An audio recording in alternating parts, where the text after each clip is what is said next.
अरब देशों की हवा निकली। अल्हम्दुलिल्लाह। जब आप अल्लाह पर यकीन ना करके अमेरिका और इस्राइल पर यकीन करोगे तो अल्लाह की लाठी चलनी ही थी। आइए आगे बढ़ने से पहले वो बात याद करते हैं जंग के शुरुआत में जब ईरान के टॉप लीडर्स ने कहा, जब जनाब खामनाई को शहीद कर दिया गया तो ईरान ने कहा था, IRGC ने कहा था, ये जंग शुरू तुमने की है, खत्म हम करेंगे। अल्हम्दुलिल्लाह। दोस्तों, अरब देशों ने ईरान के खिलाफ अमेरिका और इस्राइल का साथ दिया।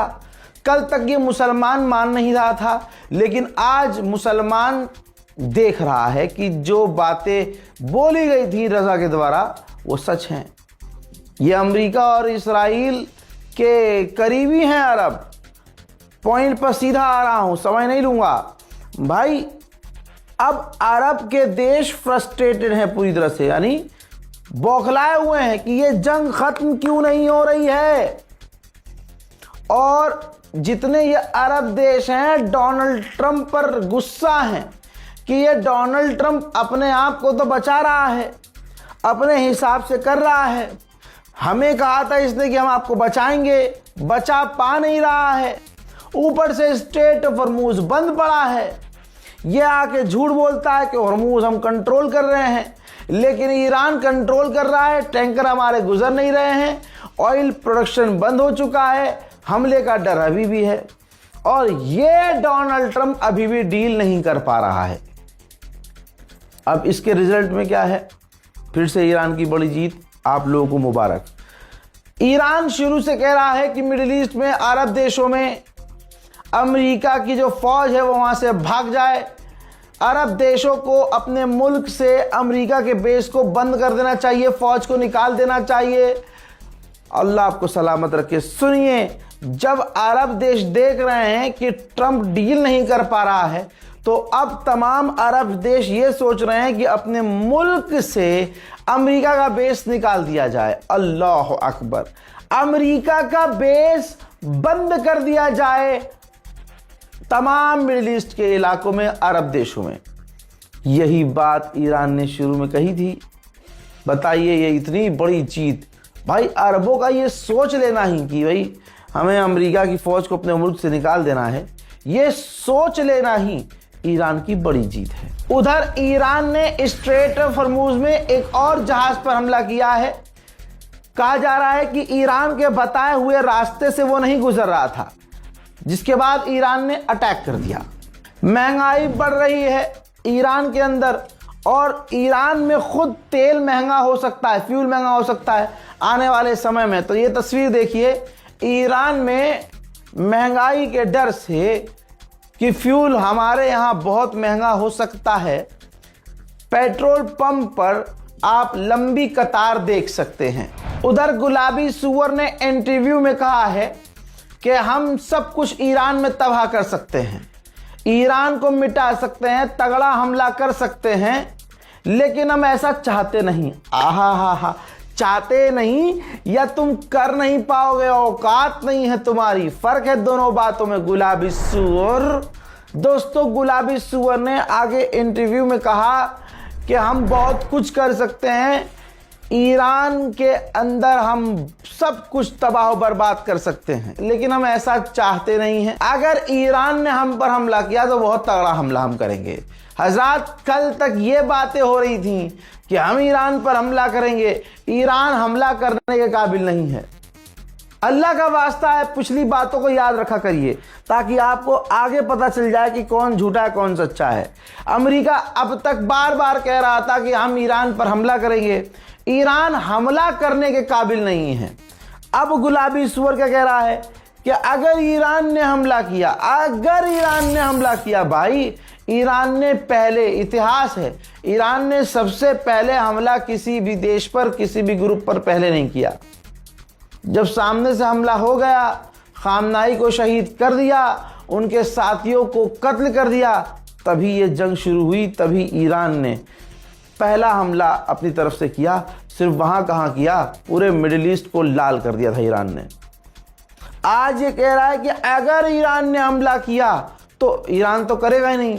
यानी गुलाबी सूअर अब सिर्फ बयानबाजी में जीतने की कोशिश कर रहा है, जो वहां भी वो जीत नहीं पा रहा है। कतर में अमेरिकी बेस पर ईरान के 3 पायलट ने खतरनाक बमबारी की थी। उनकी ये तीनों तस्वीरें हैं, ये 3 पायलट।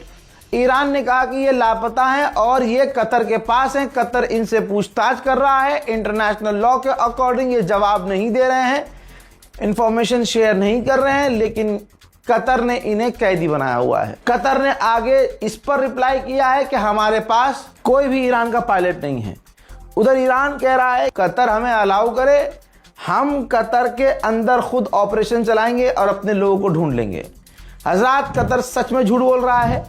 कतर के पास ये तीनों ईरान के पायलट हैं। कतर वो देश है जिसने, कतर जैसे और भी देश हैं अरब देश, कतर वो देश है जिसने शिया समुदाय के लोगों को सिर्फ इसलिए अपने मुल्क से निकाल दिया क्योंकि वो शिया थे। वो जंग में नहीं थे, बस हाँ वो ईरान को सपोर्ट कर रहे थे। चूतड़ों में कतर के आग लगी और भी अरबों को आग लगी, इस बिना पर जो खुद उसी देश के थे। भाई मान लीजिए आप भारत हिंदुस्तान से हैं और मोदी जी ने कह दिया तुम अब आज से हिंदुस्तानी नहीं हो, तो कहाँ के हो? कहीं के नहीं हो। ये कतर ने किया है। ईरान के विदेश मंत्री ने खुद कहा है, अब्बास अराक्ची ने खुद कहा है कि हम मीडिएटर से कनेक्ट कर रहे हैं, हम लगातार मीडिएटर को रिप्लाई कर रहे हैं, उनसे बात कर रहे हैं, जुड़े हुए हैं, लेकिन अमेरिका से हमारी कोई बातचीत नहीं चल रही है। उधर ईरानियन ऑफिशियल ने कहा है कि ट्वीट के जरिए स्ट्रेट ऑफ हॉर्मुज को सीज नहीं किया जा सकता।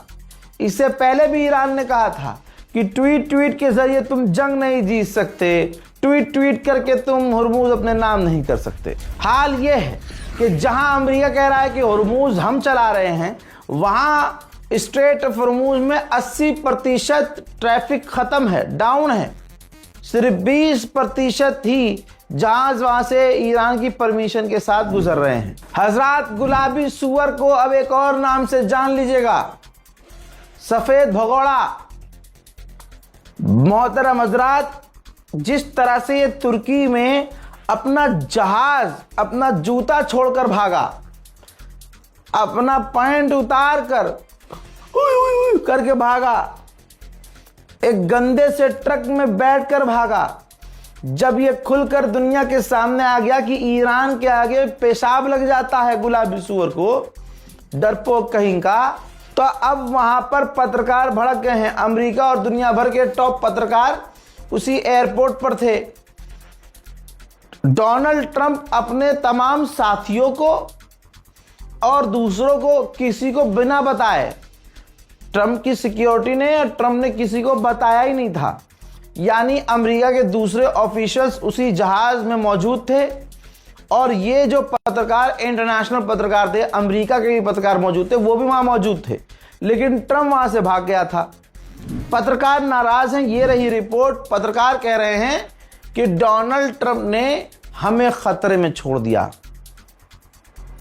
हमें बताना जरूरी नहीं समझा, हमारी जान खतरे में थी, अगर हमें कुछ हो जाता तो जिम्मेदार कौन है? ट्रंप चाहते तो वो हमें इन्फॉर्म करवा सकते थे, इशारा दे सकते थे, लेकिन डोनाल्ड ट्रंप ने हमें अकेला छोड़ा और खुद भाग गए। हज़रात, एक ये है सफेद भगोड़ा और एक हमारा सुप्रीम लीडर शहीद सैयद अली खामनाई।